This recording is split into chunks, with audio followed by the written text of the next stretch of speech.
श्रीमद् भागवत कथा के छठे दिन कृष्ण रासलीला कंसवध विवाह का प्रसंग संपन्न हुआ। वाराणसी 80 घाट स्थित प्राचीन हरिहर बाबा आश्रम में चल रहे श्रीमद् भागवत कथा के छठे दिन श्री कृष्ण जी की रासलीला का मनोहर वर्णन व विवाह तथा कंसवध लीला का वर्णन किया गया। कथावाचिका साध्वी प्रिया किशोरी जी द्वारा बताया गया है कि श्री कृष्ण की लीलाओं का श्रवण करने मात्र से मनुष्य को मोक्ष की प्राप्ति होती है। इसलिए श्रीमद् भागवत कथा का महत्व कलयुग में विशेष हो जाता है। घर घर में चल रहे लड़ाई झगड़े क्लेश व मनुष्य के मानसिक अशांति को समाप्त करने में यह कथा महत्वपूर्ण भूमिका निभाती है। श्रीमद् भागवत कथा समय पर हमें पूरे परिवार के साथ और ख़ास तौर पर युवा बच्चों के बीच सुनाई जानी चाहिए, जिससे कि परिवार का वातावरण शांत व खुशनुमा बना रहे। वाराणसी से देखिए ब्यूरो रिपोर्ट।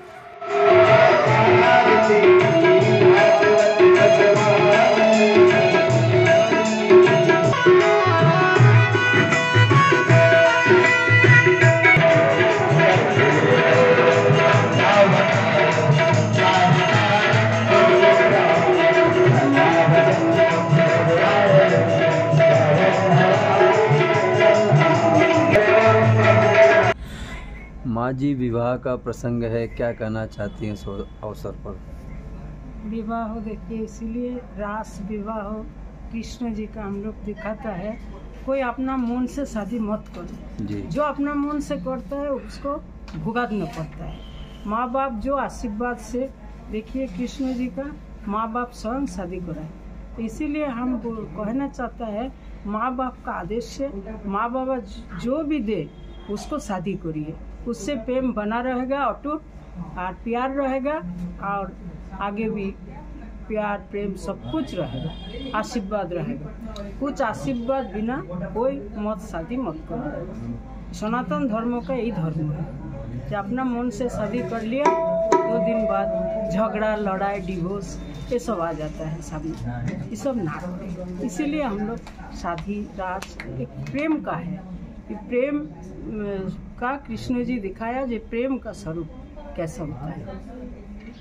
लोग कहते हैं कि श्री कृष्ण जी की इतनी रानियां थी, पटरानियां थी, प्रेम था, मतलब कोई कोई उनको एक ऐसे समय से लेता है कि प्रेम करते थे, तो क्या उनका कैसा प्रेम था श्री कृष्ण? हाँ, कोई कोई गलती नजर से लेता है जे कृष्ण जी 108 शादी करा, ये करा वो करा, रास रचाया है।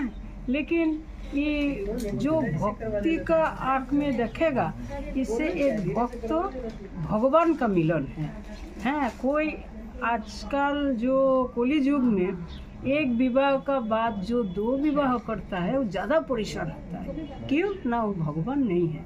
भगवान तो दिखाया लीला करके, जे प्रेम करो और भक्ति भाव से उसको साथ रहो, एक ही साथ। हम 1000 करा, तुम 1000 मत करो। भगवान को साथ कोई शिव जी 20 पान किया, कोई 20 पान करके दिखाए तो मर जाएगा तुरंत। इसीलिए भगवान को साथ तुलना मत करिए। भगवान तो भगवान है। ठीक माता जी, आपकी लीला पूरे बनारस में चर्चा का केंद्र बनी हुई है। आज कौन कौन से प्रसंग है और क्या क्या वर्णन होगा? आज भागवत कथा की हम सभी लोग छठे दिवस की कथा में प्रवेश कर रहे हैं, भगवान की कृपा से, बाबा विश्वनाथ की कृपा से। और आज भगवान की लीलाएं हैं सुंदर सुंदर, और उसके साथ साथ आज तो महाराज है। कहते हैं कि भगवान और भक्तों का मिलन है महाराज। तो महाराज है आज। भोले बाबा महादेव से भी नहीं रहा गया, राज का दर्शन करने के लिए भोले बाबा भी पहुँचे, और बड़ा ही सुंदर आज राज का कथा होगी।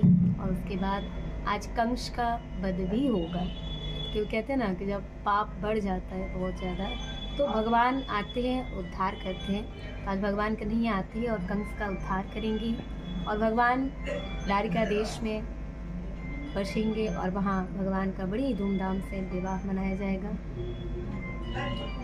किशोरी जी, अगर विवाह का महत्व बोला जाए तो किन लोगों को ये प्रसंग देखना चाहिए और क्या इस प्रसंग का महत्व होता है?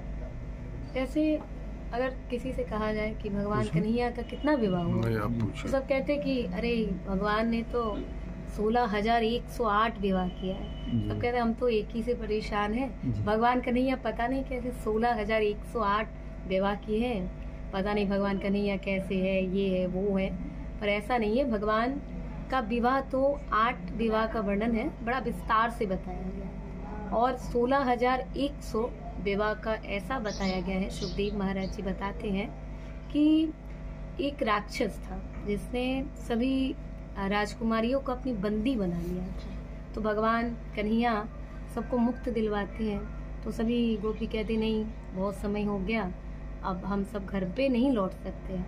तो उसकी जगह पे सभी गोपी की इच्छा थी कि भगवान उनको अपना ले, तो भगवान सभी को अपना लेते हैं, और तब जाके भगवान का 16,108 विवाह होता है।